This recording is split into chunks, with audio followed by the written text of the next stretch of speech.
All right, big news out of the sports world tonight. The PGA Tour announced a merger with the rival Live Golf Tour, which is funded by the Saudi Sovereign Wealth Fund.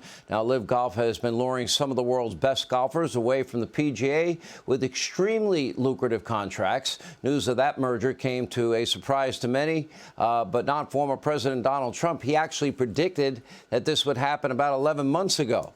And for his part, President Biden had no comment on the deal other than a joke about joining the PGA Tour himself. Now, I would tell Joe you might want to keep your day job because you like to sleep a lot. I don't really want that either. But anyway, amid Biden's mental and physical struggles, there are now growing calls for him to step aside.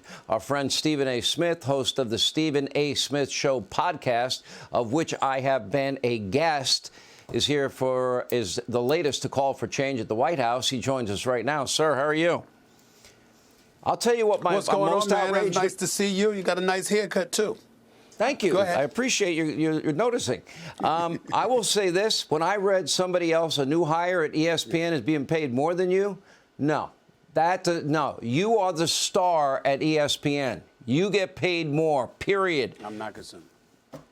What's that? I've been treated very well, and when my time will come again, I'll be treated very well again. I am not concerned. Don't worry about me. Everything's Just good. know where I stand. I want you to know I'm on your side. I think you should be the highest paid. Just saying. All right, you don't want Biden. Well. I was at the time, and I will be again. You will. That's true. I have no doubt. I know you will. All right, so Biden's too old, too checked out. Get it. But my staff tells me you're friends with Chris Christie. You don't want him for president, do you? I'd rather have him for president than Donald Trump. I'll be the first to admit that. I understand that he's got a gladiatorial attitude and he's ready to combat. We know what he did to Marco Rubio in 2016 during the primaries and all of that stuff. We get all of that. I think that he's a guy that is not walking around and preaching about, rigged elections and all of this other stuff. He's about moving the country forward. I don't know whether he'll win or not. I know it's a long shot. I understand that Donald Trump's got him beat by a mile at this particular moment in time, but in the same breath, I don't think he's going to be pushed around by the former president. And I think that Chris Christie knows what he's talking about. He's highly intelligent. He's highly accomplished. The guy, now, if he's whether so or not that's going to win him, I don't know. But we'll see. Why did he leave office with a 14% approval rating? We all remember Bridgegate, although that ended up being somewhat squishy and overruled in an appeal.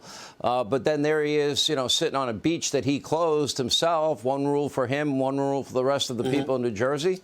Well, wait a minute. Why? Well, first of all, that's something that I'm supposed to be bringing up. I'm surprised you're bringing that up about a conservative and a Republican candidate. Way to go for you, Sean. But at the end of the day, I'm not sitting up here trying to campaign for Chris Christie or anything.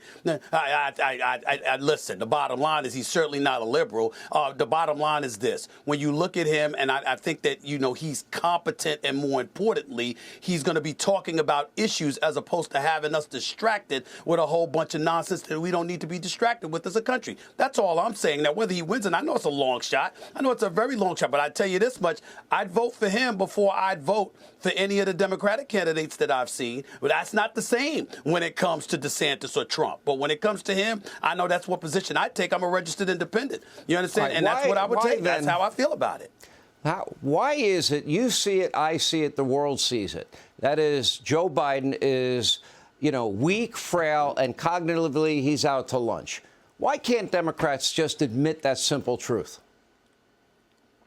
Well, because he's the candidate, number one, that they deem capable of beating Donald Trump, which he's already proven, whether people want to admit that or not. That's number one. Number two, and more importantly, I'm not going to sit up there and label our president in those derogatory fashions. What I will say is this. I'm not engaging in ageism. I'm not asking for derogatory like comments. Do you think he's a cognitive mess? I didn't say you were. Do you think he's a cognitive mess? I'm not going to say he's a cognitive. I'm not going there. What I can say to you is that I think there's an abundance of people who could do better. And I hate the fact that in the year 2023 that we have a bunch of liberal candidates out there that thinking he's the guy. And I'm like, what the hell is wrong with you? For being straightforward, blunt, truthful, and honest. And you can't speak the obvious that Joe Biden's a cognitive mess.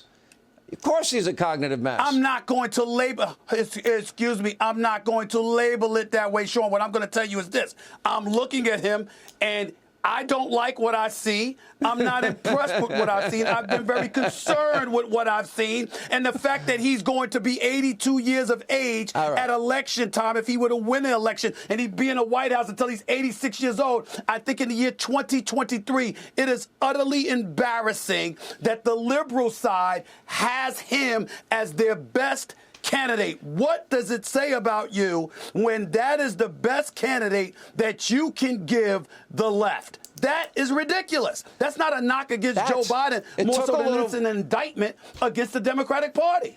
It took a little push. Now I got Stephen A. coming out of his shell. I was waiting for that. All right, now let me move on to Live Golf. I'm going to tell you something, and I don't like to speak, in generalities, but broadly speaking, as a country, I have found the Saudis to be dishonest and duplicitous, and I find them to be a fair weather friend of America. And when it's in their best interest to align with China, as they're currently doing, they do it. I don't like this at all. I think the PGA gave in because they thought they were going to lose, and there was too much money on the table. Thoughts? Well, that's exactly what happened. The fact of the matter is, as far as I'm concerned, they came to their senses. And even though Jay Monahan, the PGA commissioner, said one thing months ago and completely reversed course now, I'm certainly going to applaud him for it, as I did this morning on First Take on ESPN. Here's the reality of the situation. The United States government does business with Saudi Arabia for billions of dollars. It was a $9 billion surplus for the government in 2019. They did over $138 billion in sales and goods with Saudi Arabia in the year 2019. The reality is that if the government of the United States can do business with Saudi Arabia, what on earth is wrong with individual golfers doing business with Saudi Arabia? We've got to be consistent as a nation, which is one of the things that I repeatedly argue with you about all the time, about consistency in terms of our society. If you have a problem with golfers, then have a problem with our government. If you don't have a problem with our government doing business, what on earth are you bothering golfers for? Whether it's Phil Mickelson, it's tell you Brooks what the Koepka, difference is. it's Dustin Johnson, whomever. They weren't being treated right by the PGA. They want an alternative. What happened in World War II? Didn't the U.S. align for a time with the former Soviet Union to beat Nazi Germany? That was an alliance of convenience. We still didn't like each other. I mean, if Patton had his way, he would have gone right straight into the Soviet Union at that time. But we only got a second. I got to roll. Can I retort to that? Real quick. Let me throw this at you. What happened to the American way in capitalism? The fact of the matter is the PGA was a monopoly. Live Golf comes along because the PGA presumably wasn't treating the golfers right. They made that case. Live Golf comes along. They throw $2 billion into the pot, and all of a sudden the PGA comes to a senses and they collaborate with Live Golf. Exactly. I'm more angry at our country. We have more energy resources than they do. And we're stupid enough we don't produce it domestically, and we're making them rich, and we're now making Venezuela rich. Stephen A. Smith should be the highest paid ESPN commentator by far. Thank you, Stephen A. Hey, Sean Hannity here. Hey, click here to subscribe to Fox News YouTube page and catch our hottest interviews and most compelling analysis. You will not get it anywhere else.